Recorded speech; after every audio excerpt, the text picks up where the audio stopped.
The alarm screamed through the bridge of the ESS Horizon as Captain Day One gripped the command console. Red lights flashed across every screen, showing 3 hostile ships closing in on Titan Station.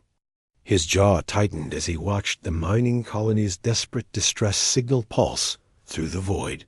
"Sir, those are Korvath raiders," Lieutenant Sujin reported from the weapons station.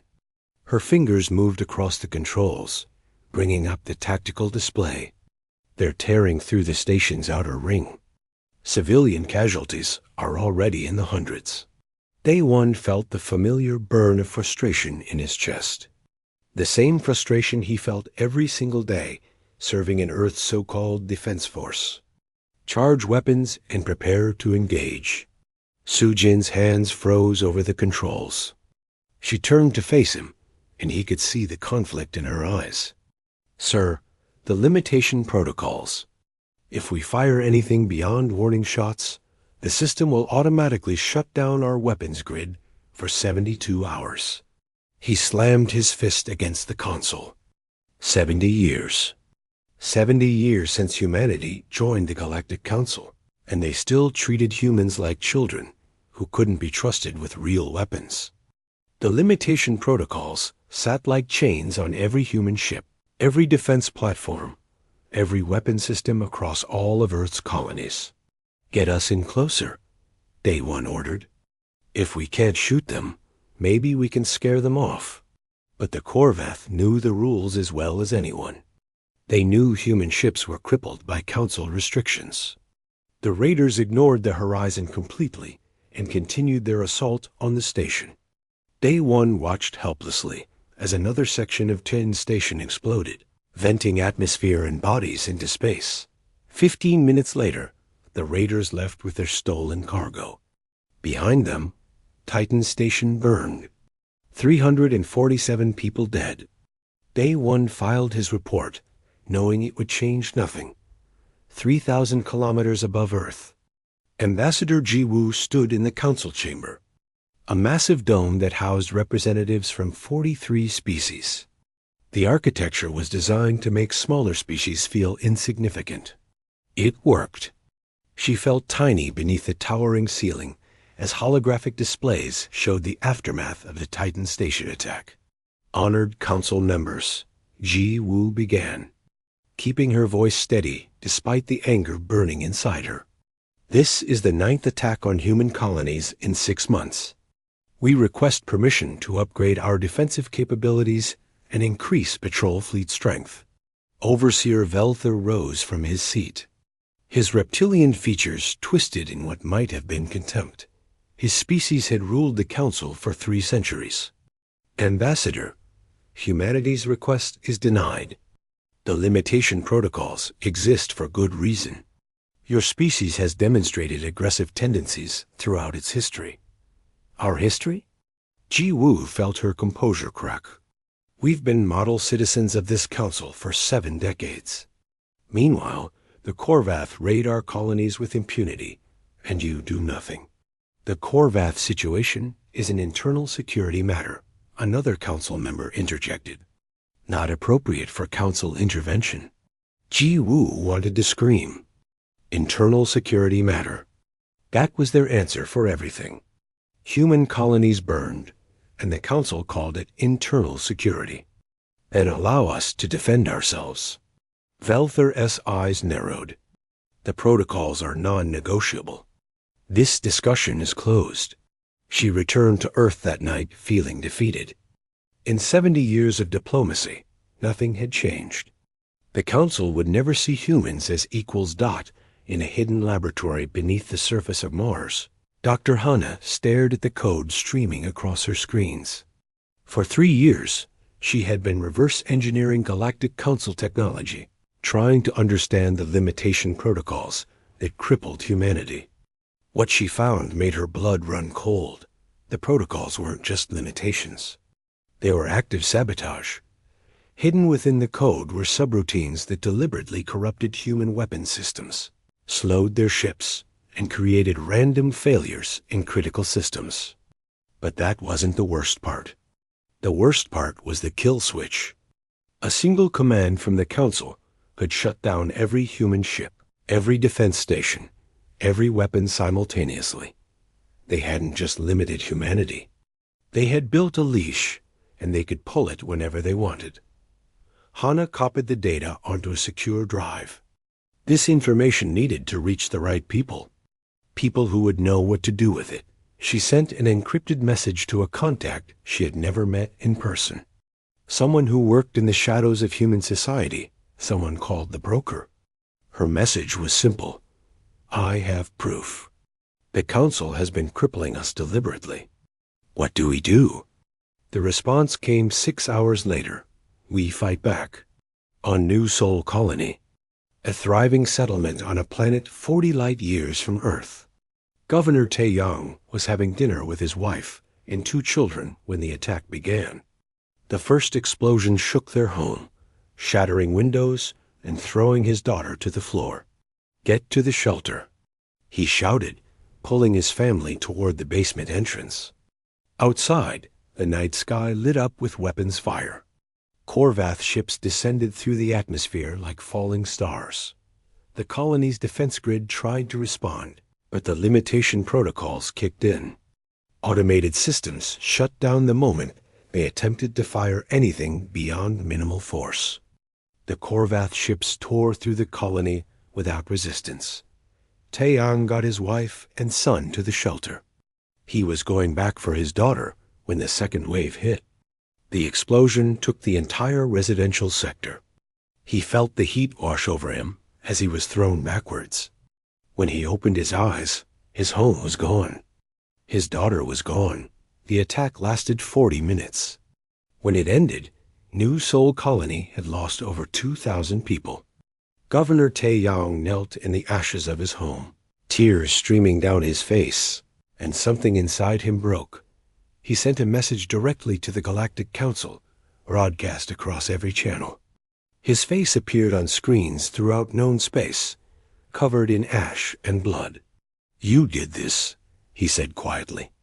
You tie our hands and then blame us when we can't defend ourselves. You call us aggressive, but you're the ones who let us die. No more. New Sol Colony will not recognize Council authority. We are done begging for permission to survive. The message ended, but its impact rippled across human space. In military bases, research facilities, and colony ships, people watched Governor Taeyang's declaration and felt something they hadn't felt in decades. Hope. On the bridge of the S horizon. Captain Day 1 watched the message 3 times. Then he called his senior officers to his ready room. Lieutenant Su Jin arrived first, followed by his chief engineer and tactical officer. I need to know, Day 1 said carefully. If I ordered this ship to disable its limitation protocols, would you follow that order? The room fell silent. What he was suggesting was mutiny. Treason against the Galactic Council. A death sentence if they were caught. Su Jin stepped forward. I watched 300 people die at Titan Station while we did nothing. I'm done watching. Whatever you need, sir. I'm with you. One by one, the others nodded. Across human space, similar conversations were happening. In military fleets, on colony worlds, in research stations. Humanity had reached its breaking point, and the Galactic Council had no idea what was coming. The news of New Sol's declaration spread through human space like wildfire. In the 48 hours following Governor Taeyang's message, 12 more colonies declared independence from Council authority. The Galactic Council responded with threats and ultimatums. But no one was listening anymore. Captain Day 1 stood on the bridge of the EC horizon. Knowing he was about to cross a line he could never uncross. His crew had voted unanimously. They were done following orders from a council that let humans die. Dr. Hannah, he said into the comlink, we're ready. Send us the bypass codes. On Mars, Hannah pressed enter on her keyboard. The codes she had spent 3 years developing transmitted across secure channels to 17 military ships whose commanders had agreed to join the resistance. These codes would disable the limitation protocols completely. Codes transmitted, she confirmed. Remember, once you activate them, the Council will know immediately. You'll have maybe 30 minutes before they respond. 30 minutes is enough, A1 replied. He turned to Su Jin. Execute the bypass. Su Jin's fingers flew across her console. For a moment, nothing happened. Then every screen on the bridge flickered. Warning messages appeared and disappeared. The ship's computer fought against the new commands, trying to maintain Council restrictions. Then, like chains breaking, the limitation protocols fell away. Sir, Su Jin breathed, staring at her weapons display in awe. We have full weapons control. No restrictions. No automatic shutdowns. We're actually free. For the first time in 70 years, a human warship operated at full capacity. Day one felt the difference immediately. The ship's engines hummed with power that had always been locked away. Weapon systems came online that he had never been allowed to use. All ships, form up, he ordered. Set course for New Sol Colony. If the Council wants to punish them for speaking the truth, they'll have to go through us first. 17 human ships broke formation and jumped to hyperspace, abandoning their patrol routes. In military academies across the galaxy, this moment would later be taught as the point of no return. The moment humanity chose rebellion over submission. On Earth, Ambassador Ji Woo received an emergency summons to the Council chamber. She knew what was coming. The Council had monitored everything. They knew about the ships, the bypass codes, the spreading rebellion. When she arrived, the chamber was packed. Every Council member was present, and the air felt electric with tension. Overseer Velther didn't wait for formalities. Ambassador, your species has committed an act of war against the Council. Multiple military vessels have disabled their limitation protocols and are currently in active rebellion. You will order them to stand down immediately. Ji Woo stood straight, meeting his gaze without flinching. I have no authority over those ships. They're not following my orders.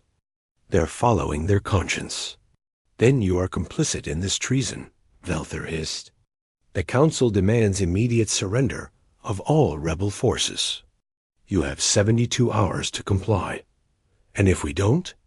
Ji Woo asked, though she already knew the answer. Then we will take corrective measures to restore order. Ji Woo took a deep breath. This was the moment she had been dreading and hoping for in equal measure. Before you make threats, Overseer, there's something the Council needs to see. She activated her personal display, broadcasting Dr. Hannah's findings to every screen in the chamber. The data scrolled past, showing the hidden subroutines, the deliberate sabotage, the kill switches. Proof that the Council hadn't just limited humanity. They had actively crippled them for 7 decades. You didn't restrict us to keep the peace, Ji Woo said, her voice carrying through the stunned silence. You were afraid of us, afraid of what we might become if given a fair chance. So you built chains into our technology and pretended it was for our own good. Velther's face twisted with rage. You were dangerous. Your species reached space travel in a fraction of the time it took others. You developed weapons that frightened even the oldest Council races. We did what was necessary to protect the galaxy. You were afraid, Ji Woo repeated, and fear made you cruel. You turned us into victims and then blamed us for being victimized. She removed her ambassador's badge and placed it on the podium in front of her. I will not order anyone to surrender. Humanity has tried diplomacy for 70 years. All it got us was dead colonists and broken promises. If you want compliance now, you'll have to take it by force. Security forces moved to arrest her, but Ji Woo was already walking toward the exit. She had one more message to deliver before they took her. She activated her personal communicator, broadcasting on every human channel. This is Ambassador Ji Woo. The Council has issued an ultimatum. Surrender in 72 hours or face military action. I say to every human listening, do not surrender. Do not bow. Do not let them make you afraid. We have been pushed down for too long. Now we push back. The security forces grabbed her, but the message was already sent. Across human space, billions heard her words. The time for talking was over. In a dark office on a station orbiting Neptune, the broker called Min Seo watched the situation unfold with satisfaction. She had been moving pieces into position for 5 years, waiting for the right moment. That moment had arrived. Min-Seo had connections throughout Council space. She dealt in information, secrets, and favors. She knew things that would destroy governments and end careers. Now she used those connections to help humanity. She sent encrypted files to resistance leaders. Files containing Council military codes, fleet positions, supply routes, and strategic weaknesses. Information that had cost her fortunes to acquire over the years. She also sent messages to her contacts among other species. Species that had their own complaints about Council rule. Species that might be convinced to stay neutral when the fighting started. The rebellion needed every advantage it could get. At New Sol Colony, Governor Tae Yang stood in the temporary command center they had built from the ruins. His colony was a wreck, but it was alive. People were rebuilding, refusing to abandon their home. When Captain Day 1's fleet arrived in orbit, Tae Yang felt something he hadn't felt since losing his daughter. Hope mixed with determination. Governor, Day 1's voice came through the comm system. We're here to help defend your colony. Where do you need us? Tae Yang looked at the tactical display, showing 17 warships taking up defensive positions around his world. It wasn't much compared to what the Council could bring, but it was something. Welcome to the rebellion, Captain, Tae Yang replied. More ships arrived over the next 2 days. Some were military vessels whose crews had mutinied. Others were civilian ships retrofitted with whatever weapons their crews could improvise. By the time the Council's 72-hour deadline expired, 43 human ships orbited New Sol Colony. The Council responded by dispatching a pacification fleet. 120 warships under the command of War Marshal Kren, a veteran of a dozen Council enforcement actions. His orders were clear: disable the rebel ships, arrest their crews, and restore order. Kren had fought rebellious species before. They always surrendered once they saw the overwhelming force arrayed against them. He expected this to be no different. He was wrong. When his fleet arrived at New Sol Colony, they found the human ships waiting. Not running. Not hiding. Waiting. Kren opened a channel. Rebel vessels, you are ordered to power down your weapons and prepare to be boarded. Resist, and you will be destroyed. Captain Day 1's response was broadcast across every frequency. Marshal, you are ordered to leave this system. These people have done nothing wrong except refuse to die quietly. Leave now, or learn why the Council was always afraid of us. Kren laughed. 43 primitive ships against his fleet? It would be over in minutes. He gave the order to attack. What happened next shocked the galaxy. The human ships didn't fight like Council vessels. They didn't follow standard tactics or predictable patterns. They moved like a swarm, fast and chaotic, hitting from unexpected angles. Dr. Hana's codes had done more than remove restrictions. They had unlocked systems human engineers had been modifying in secret for decades. Engines that could perform micro-jumps in combat. Weapons that Council scanners couldn't properly track. Defensive systems based on probability rather than shields. The Battle of New Sol lasted 6 hours. When it ended, Kren's fleet was in retreat. 37 Council ships had been destroyed or disabled. The humans had lost 14 ships, but they had won, The impossible had happened. A human force had defeated a Galactic Council military fleet. News of the Battle of New Sol spread across the galaxy faster than light itself. For the first time in Council history, a restricted species had defeated a pacification fleet. The implications terrified the Council and inspired everyone else. On 17 different worlds, suppressed species watched the battle recordings in secret. They saw human ships moving in ways that shouldn't be possible, fighting with a creativity that no Council tactician had anticipated. They saw freedom defeating oppression, and they began to wonder if they could do the same. The Galactic Council went into emergency session. Overseer Valther stood before his fellow Council members, his reptilian features twisted with rage and fear. "This rebellion must be crushed immediately," he declared. "If we allow humanity to succeed, it will encourage others." The entire Council structure could collapse. But several Council members were already having doubts. They had watched Marshal Kren's fleet retreat in disarray. They had seen the casualty reports. Defeating humanity wasn't going to be as simple as they had assumed. On Earth, humanity was transforming. With the limitation protocols removed, decades of suppressed innovation exploded into reality. Engineers who had been forced to work within Council restrictions suddenly had no limits. In orbital shipyards around Mars, Engineer Bitnow oversaw the construction of humanity's first true warships. Not the limited patrol boats the Council had allowed, but real combat vessels designed by humans for human tactics. The Striker-class corvette was her masterpiece. Small, fast, and deadly. Where Council ships relied on heavy armor and powerful shields, the Striker used speed and agility. It could accelerate faster, turn sharper, and strike harder than anything its size had a right to. "The Council thinks big ships mean power," Bitnow explained to her design team. "But 1,000 bee stings can kill an elephant. We'll be the bees." Production lines that had been building mining equipment were converted to build Strikers. Every shipyard in human space worked around the clock.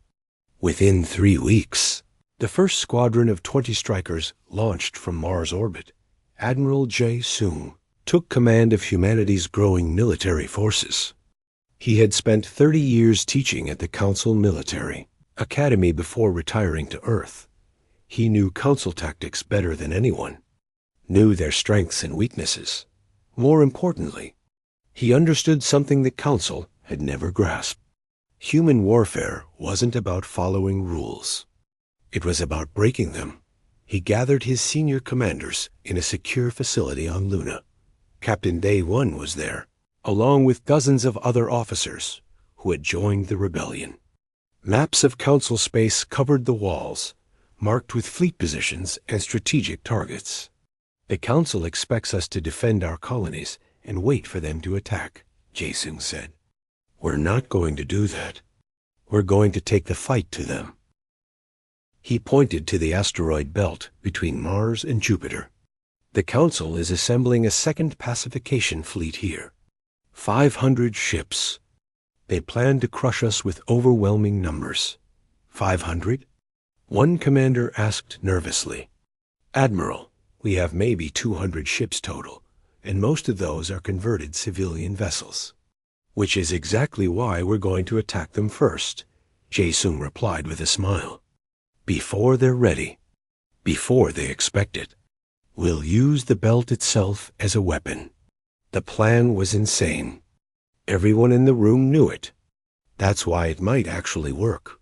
3 days later, the human fleet jumped into the asteroid belt. The Council ships were spread out, still forming up their battle groups. They weren't ready for combat. Admiral Jae-sung gave the order, and chaos erupted. Human ships darted through the asteroids like fish through coral. They used the massive rocks as cover, as weapons, as shields. Striker corvettes attached small engines to asteroids and sent them hurtling toward Council ships at devastating speeds. The Council fleet tried to respond, but their ships were too big, too slow. They couldn't maneuver effectively in the dense asteroid field. When they fired their weapons, they hit as many asteroids as human ships, creating clouds of debris that further obscured sensors. Captain Day 1 commanded a squadron of converted cargo haulers. They had been carrying supplies a month ago. Now they carried missile pods welded to their hulls and crews who had nothing to lose. "Target that battleship," he ordered. "Hit it with everything, then jump out before they can return fire." His squadron appeared from behind a spinning asteroid, launched 200 missiles in 3 seconds, then vanished back into the belt. The Council battleship's shields held, but barely. Before it could recover, another human squadron hit it from a different angle. Death by 1,000 cuts. That was the human strategy. The Battle of the Asteroid Belt lasted 14 hours. When it ended, the Council fleet had lost 160 ships. The humans had lost 42. More importantly, they had destroyed the Council's second attempt to crush the rebellion. Marshal Kren, watching from his command ship at a safe distance, felt cold fear settle into his chest. These weren't primitive rebels. These were warriors who fought without rules, without hesitation, without fear. How do you defeat an enemy who refuses to fight the way you expect? On Earth, Dr. Hana was already working on the next innovation. She had been studying Council quantum drive technology, trying to understand how their ships traveled faster than light. What she discovered was that Council drives were deliberately inefficient. They used technology that was thousands of years old, never updated because the Council liked stability more than progress. Human engineers had no such limitations. Within 2 months, Hannah's team developed quantum displacement drives. They allowed ships to make small jumps instantly, without the charging time Council drives required. A ship equipped with displacement drives could appear behind an enemy, fire, and vanish before the enemy could respond. It was a devastating tactical advantage. The first ship equipped with the new drive was a prototype destroyer called Phoenix. The test pilot was Captain Haiyan Wu, a former racing pilot who had been banned from Council racing circuits for being too aggressive. "Too aggressive," Haiyan Wu muttered as he strapped into the pilot's seat. "They haven't seen aggressive yet." The Phoenix's first combat test came sooner than anyone expected. A Council patrol group stumbled upon a human colony in the process of evacuating. 3 battleships against a dozen civilian transports. Haiyan Wu jumped the Phoenix into the system and immediately engaged. His ship flickered in and out of normal space, appearing at different positions every few seconds. The Council ships couldn't lock their weapons. They couldn't predict where he would appear next. For 20 minutes, Haiyan Wu held off 3 battleships alone. His displacement drive overheated twice. His weapons nearly ran out of ammunition. But he kept fighting, kept jumping, kept attacking from impossible angles. The civilian transports escaped.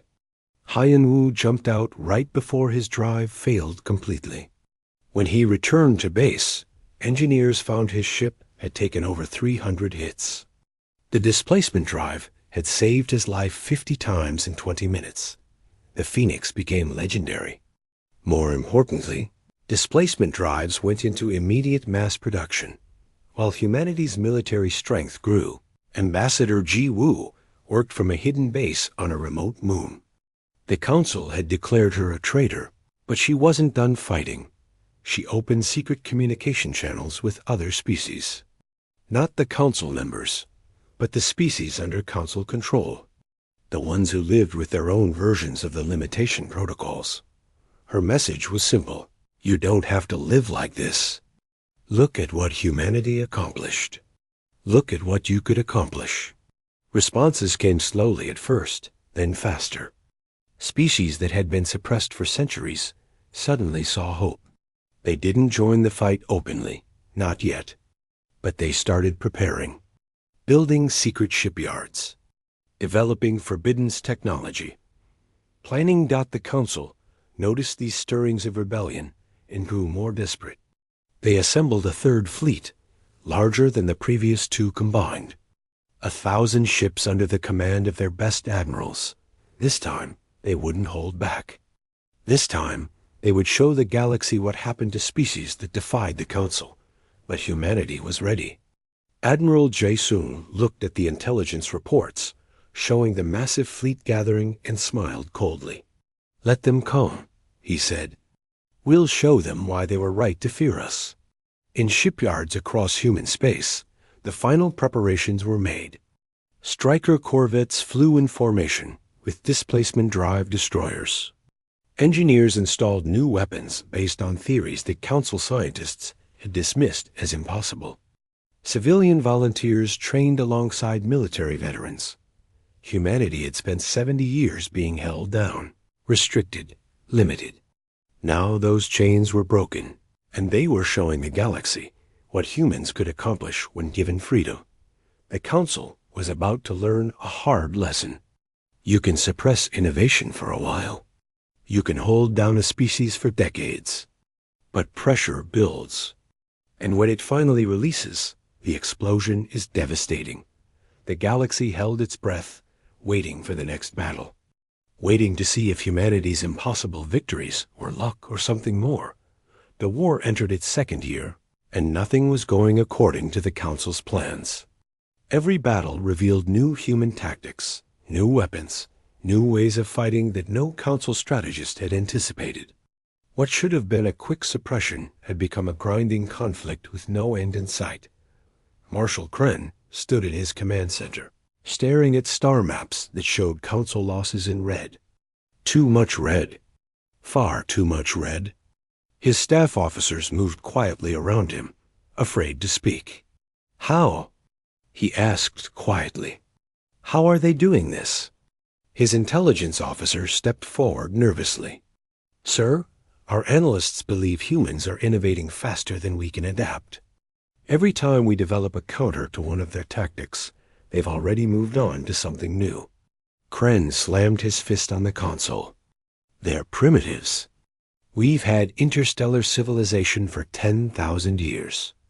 Yes, sir. But they've had unrestricted innovation for less than 2 years. And in that time, they've developed technology our scientists say shouldn't be possible for another century."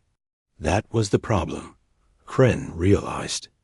The Council had spent millennia perfecting their technology, making it stable and reliable. But stable meant static.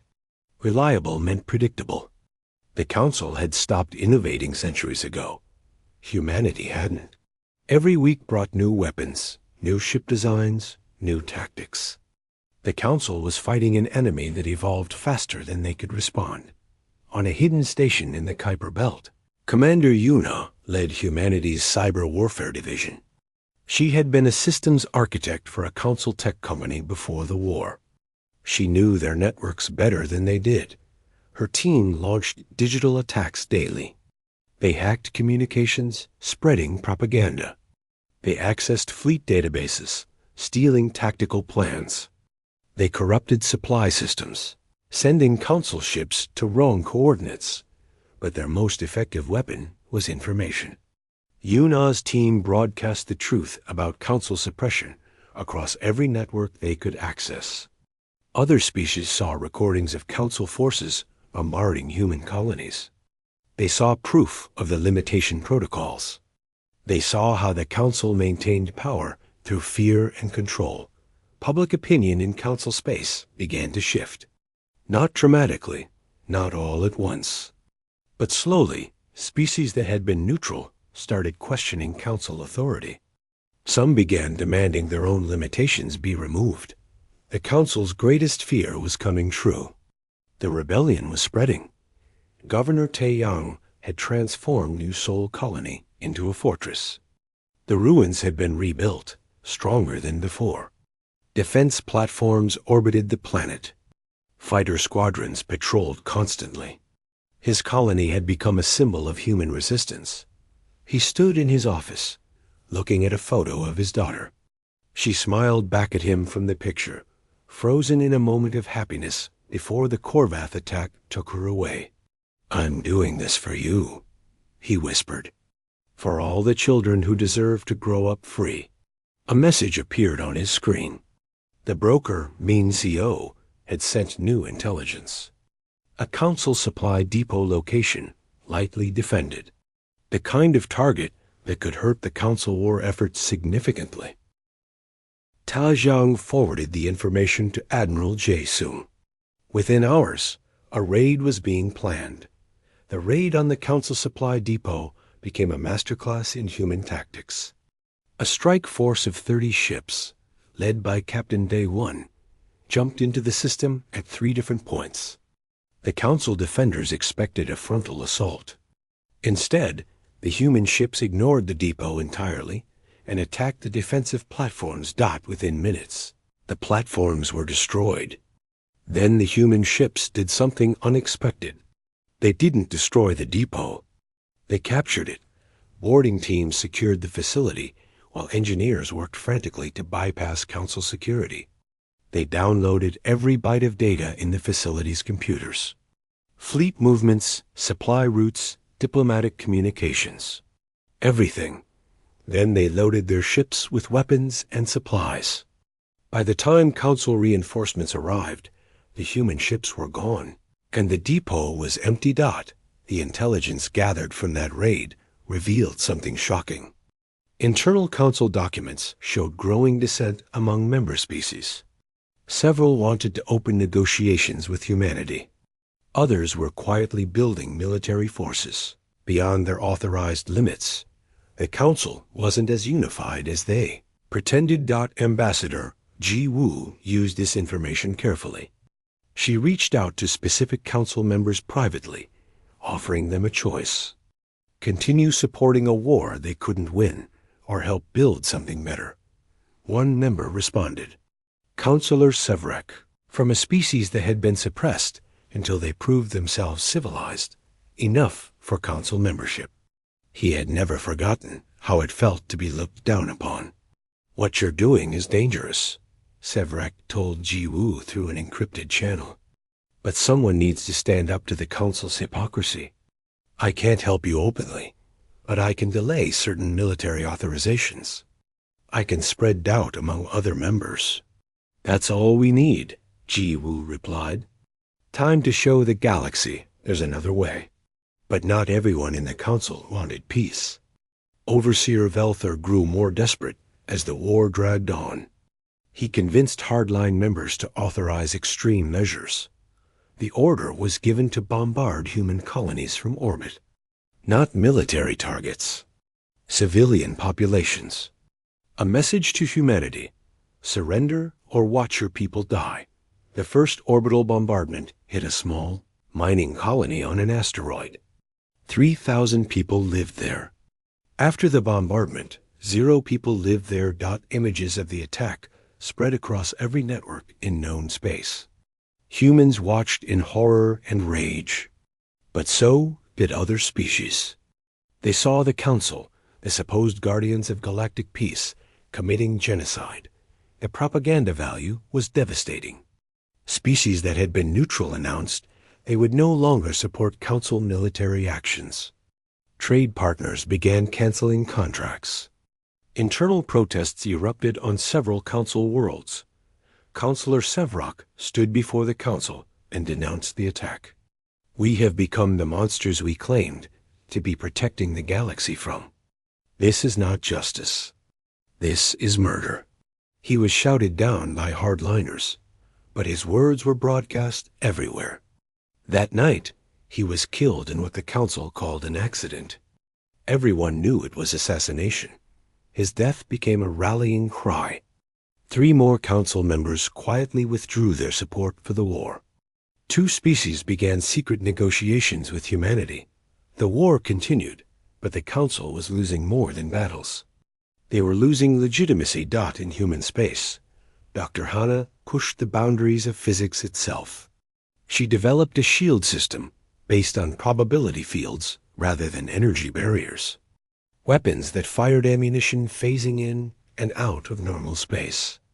Communication systems that couldn't be intercepted because they existed outside normal dimensions.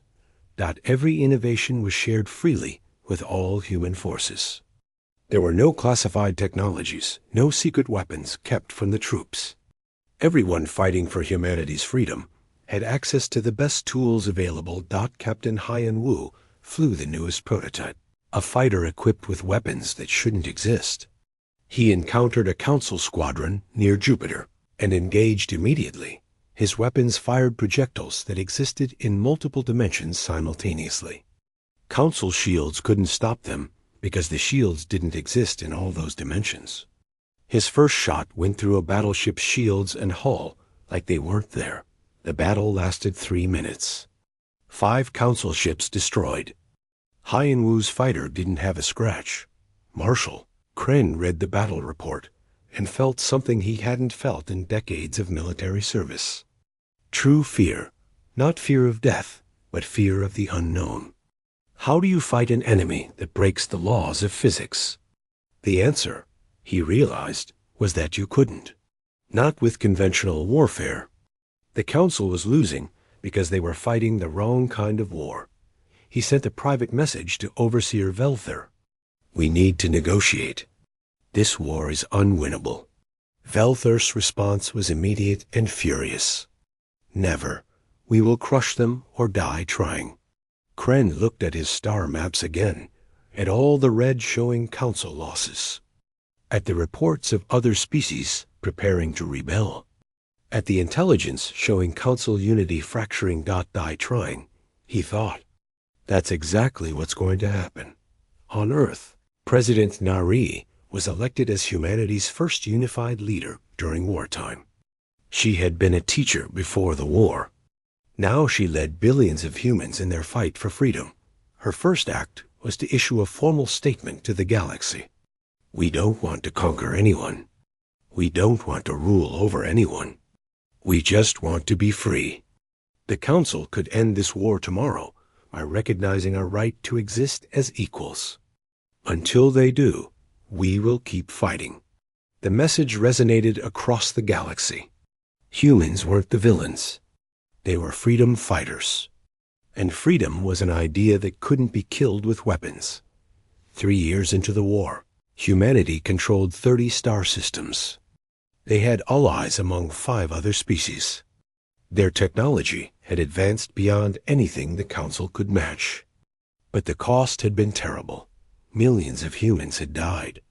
Entire colonies had been destroyed. The scars of war ran deep through every human heart. But they were winning.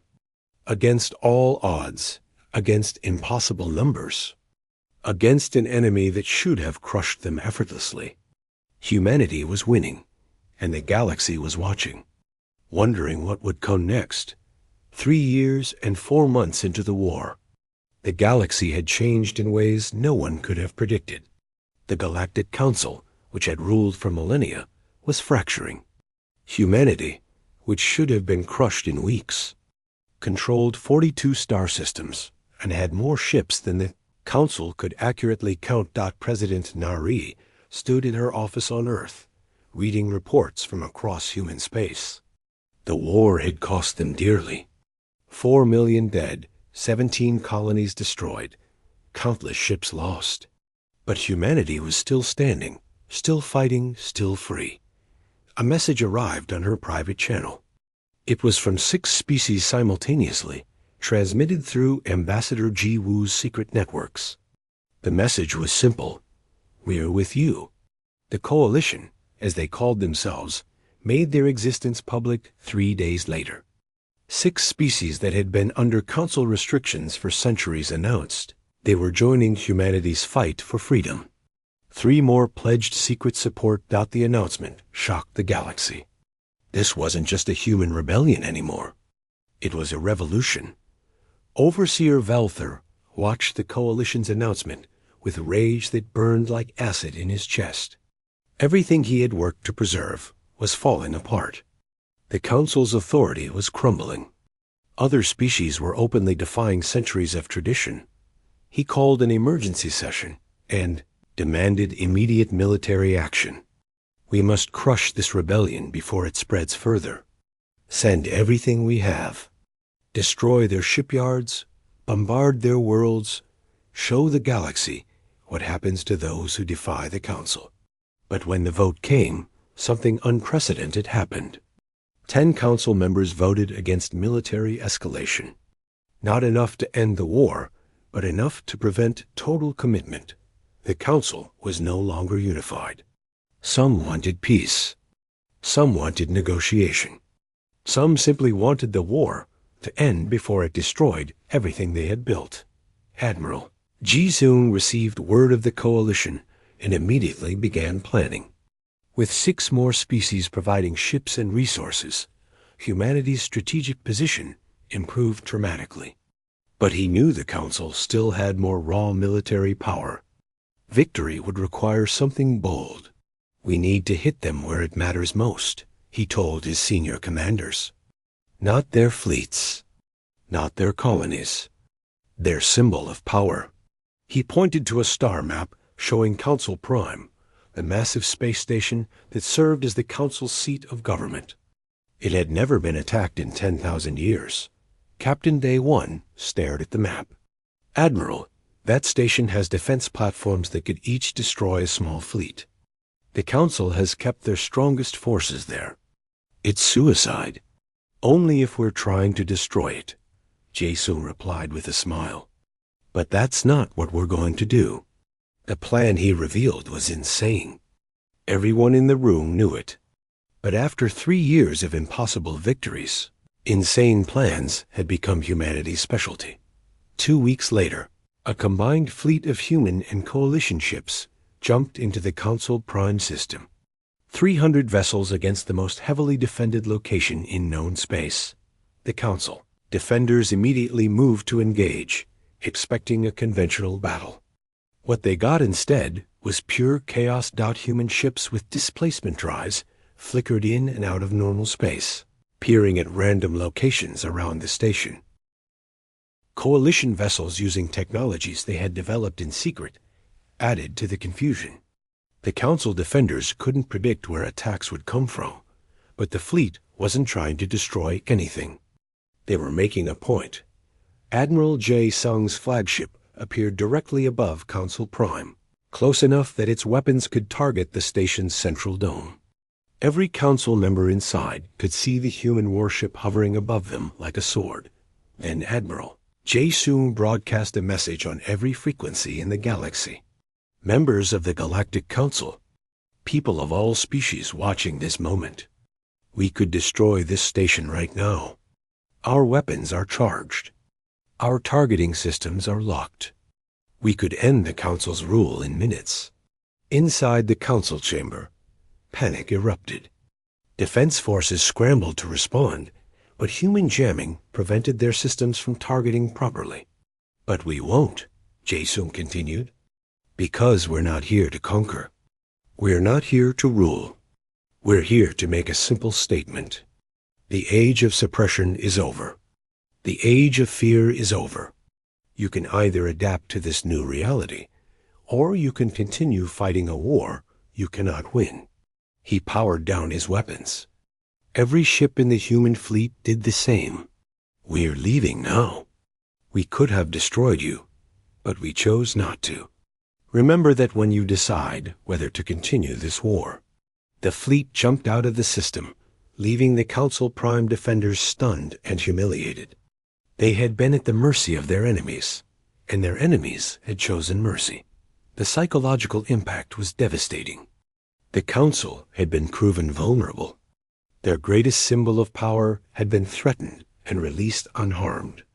It showed strength beyond what weapons could demonstrate. Across the galaxy, species watched the recording and understood the message. Humanity could have chosen destruction. They chose to make a point instead. That was real power. Inside the Council chamber, Overseer Velther stood alone as other members filed out silently.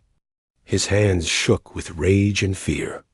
He had dedicated his life to maintaining Council authority, and he had just watched it crumble. He made one final decision. If the Council wouldn't authorize what needed to be done, he would do it himself.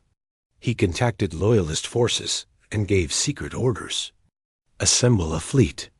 Jump to Earth. Destroy it completely. Show the galaxy that defying the Council meant extinction. But his own fleet commanders refused. Not because they lacked the will, but because they saw the truth. The war was lost. Continuing it would only destroy the Council completely. When Velther ordered them to follow his commands, Admiral Kren himself led the mutiny. "No," he said simply. "I will not commit genocide to preserve your pride. This war ends now." Velther was arrested by his own security forces. The hardliners who had supported him were removed from power. For the first time in millennia, the Galactic Council underwent a complete restructuring. Moderate Council members reached out to President Nari through official channels. They requested negotiations. Not demands, not ultimatums. Actual negotiations between equals. President Nari consulted with her advisors, with military commanders, with Ambassador Ji Woo. The consensus was clear. They had proven their point. Now they needed to build something better than what came before. The peace negotiations took 6 months. They were difficult, filled with arguments and setbacks. But both sides genuinely wanted peace, and that made all the difference. The agreement that emerged transformed the galaxy. The Galactic Council was dissolved and replaced with the Galactic Alliance. Every species had equal representation. The limitation protocols were abolished for all species. Technology sharing became mandatory rather than restricted. Most importantly, the new Alliance Charter included a fundamental principle. No species could be suppressed, restricted, or held back based on fear of their potential. Freedom was recognized as a universal right. On Earth, celebrations erupted across every city. People danced in the streets, crying and laughing and embracing strangers. They had won. Not just survival, but freedom. Real freedom. Captain Day One stood on the bridge of the ESS Horizon, now bearing scars from dozens of battles. He looked at Lieutenant Su Jin, who had been with him since the beginning. "We did it," she said quietly. "Yeah," he replied. "We actually did it." Governor Taeyang visited his daughter's memorial one last time as governor. He had been elected to serve in the new Alliance Assembly, representing human colonies. His work was far from over, but the hardest part was done. He placed flowers at the memorial and whispered, "You're the reason I never gave up." "Thank you." Dr. Hana became head of the new Interspecies Technology Cooperative. Her first act was to share every innovation humanity had developed during the war. Not as weapons, but as tools for building a better future. Ambassador Ji Woo served as one of the Alliance's senior mediators. She worked to prevent conflicts before they started, using the lessons learned from humanity's struggle to help other species avoid similar pain. Captain Hyan Woo became an instructor at the new Joint Species Military Academy. He taught not just tactics, but cooperation. How different species could work together, combining strengths to overcome challenges no single species could handle alone. Admiral Jae-sung retired to Mars, writing a history of the war. Not to glorify it, but to ensure future generations understood the cost of freedom and the responsibility that came with it. The broker, Min Seo, disappeared after the war. Some said she went back to information dealing. Others claimed she joined Alliance Intelligence. No one knew for sure, and she liked it that way. 10 years after the war ended, Captain Day One stood in a classroom at the new academy. Students from 20 different species sat before him, listening as he explained the battle of New Sol. The key wasn't superior weapons or better training, he told them. The key was understanding that freedom makes you stronger than any restriction ever could. When people fight for something they believe in, when they're not held back by artificial limits, they can accomplish the impossible. A young student raised a tentacle. "Commander Day One, the records say you were outgunned 3-1 at New Sol. How did you know you could win?" Dun One smiled. "I didn't know. None of us did. But we knew that dying free was better than living in chains. And once we accepted that, we became unstoppable. The class ended, and the students filed out, discussing tactics and strategy. Day one watched them go, different species working together naturally. The galaxy his generation had fought for was becoming reality. He walked to the observation deck and looked out at the stars.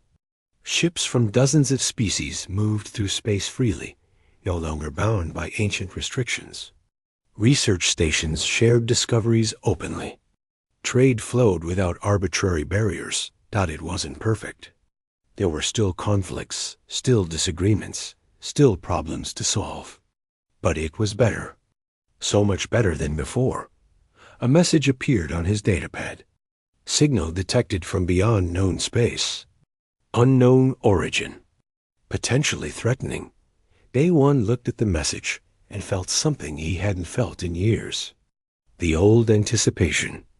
The awareness that new challenges were coming. But this time, humanity wouldn't face them alone. The Alliance would respond together, combining the strengths of every species. He sent a message to his old crew. Looks like retirement will have to wait. The galaxy needs us again. Within hours, the ESS Horizon was being pulled out of mothballs. Her crew assembled one more time. Not just humans now, but members of a dozen species who had served together during the war and stayed together after as the ship powered up, prepared to investigate the mysterious signal. Day one stood on the bridge where it all began.